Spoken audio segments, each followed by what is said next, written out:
இறைவனுக்கு என் முதல் வணக்கம். மனம் என்னும் மேடை அப்படின்ற புத்தகத்தை பற்றி தொடர்ந்து பார்த்துட்டு இருக்கோம்.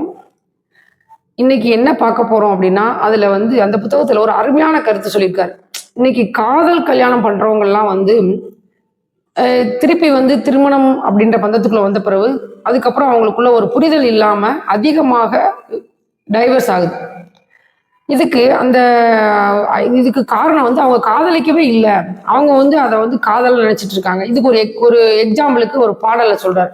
ஃபர்ஸ்ட் காதலிக்கும் போது அவங்க பாடுறது, ஆதி மனிதன் காதலுக்கு பின் அடுத்த காதல் இதுதான், ஆதாம் ஏவாள் ஜோடிக்கு பின்னே அடுத்த ஜோடி இதுதான் அப்படின்னு காதலிக்கும் பொழுது காதல் வயப்பட்ட எல்லோரும் இப்படித்தான் அப்படித்தான் நினைப்பாங்க.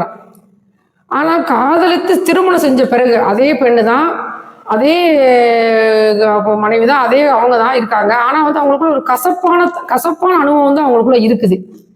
அப்ப ஒரு பாடல், கண்ணதாசன் பாடலே சொல்றாரு, காதல் சொன்ன பெண்ணை இன்று காணமே கண்ணா, தாலி கட்டியவள் மாறிவிட்டால் ஏனடா கண்ணா.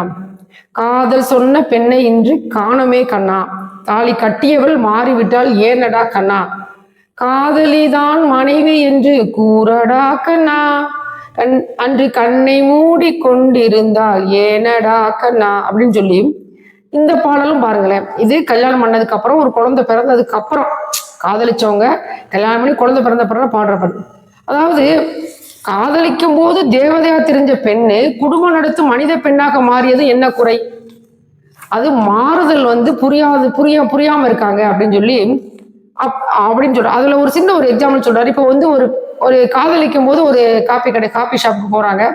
அப்ப அந்த காபி தெரியாம கூட்டிருச்சு அந்த பொண்ணு. ஐயோ சாரிங்க, காப்பி தெரியாம கொட்டிருச்சு அப்படின்னு அந்த பொண்ணு சொல்ற. அதுக்கு அவங்க காதல என்ன சொன்னா, சரி இப்படி இதுக்கெல்லாம் போய் நீ சாரி சொல்லலாமா, சர்வர்கிட்ட சொல்லி இன்னும் 2 காப்பி வாங்கிக்கலாம் அப்படின்னு சொல்ற காலம், அது காதலிக்கிற காலம். அதே பெண்ணை திருமணம் செஞ்சு வீட்டுல இருக்கும் பொழுது, சாரிங்க வீட்டுக்காரருக்கு காப்பி போட்டு கொடு, காப்பி கொட்டிருச்சுங்க அப்படின்னு அந்த பொண்ணு சொன்னா, சேச்சா தலையில அடிச்சுக்கிறது. ஐயோ உனக்கு வேற கரெக்டாவே வைக்க தெரியாதா, உனக்கு பொறுப்பே கிடையாதா, உனக்கு இந்த காப்பியை கூட சரியா போட தெரியாதா, இப்படி பேசுறது. இதுக்கு இது என்ன சொல்றது? இது அதே பெண்ணு காதலிக்கும் போது அதே காப்பியை தான் குடிச்சு, திருமணமான பிறகும் அதே காப்பியை தான் கொட்டிருக்கு. அப்பயும் அதே மாதிரி சொல்லணும், இப்பயும் அதே மாதிரி சொல்ல, அப்படி சொல்ல மாட்டாங்க.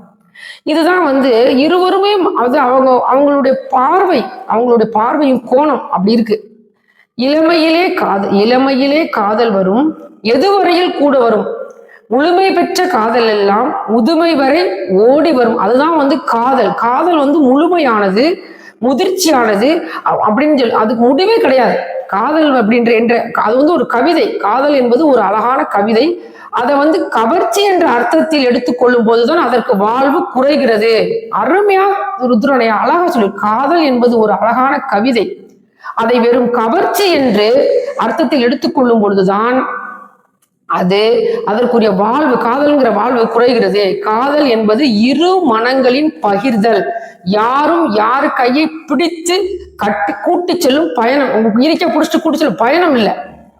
2 பேரும் மனசளவுல காதலிச்சாங்கன்னா அது நல்லா கடைசி வரைக்கும் எப்பயுமே அப்படி நல்லா இருக்கும் அப்படிங்கிறத அருமையாக மிக மிக காதலை பத்தி நல்ல காதல் திருமணங்கள் புரிந்து கொள்ளாமையினாலதான். அதாவது அதுதான் மெயின். 2 பேரும் ஒருத்தருக்கு ஒருத்தர் நல்லா புரிஞ்சுக்கணும்.